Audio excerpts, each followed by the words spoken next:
No history of bleeding in a patient with a family history of hemophilia, a markedly elevated partial thromboplastin time, a normal prothrombin time, a negative inhibitor screen, and a markedly decreased factor IX level are the most striking clinical and laboratory findings.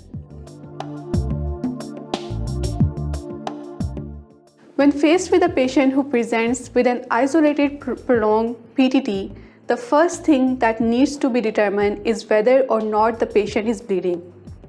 This piece of information is crucial in zeroing in on the cause of patient's abnormal PTT.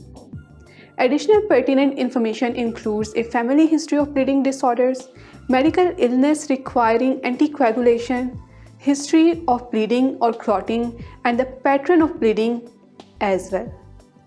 Appropriate laboratory testing will usually identify with high accuracy the exact cause of patient's prolonged PTT or bleeding disorders. Severe hemophilia B. Although our patient at presentation had not yet manifested sign and symptom of bleeding, hemophilia B was the most likely diagnosis given that he was not on heparin therapy. His family history was positive for hemophilia B, and laboratory testing revealed a marked deficiency in factor IX level.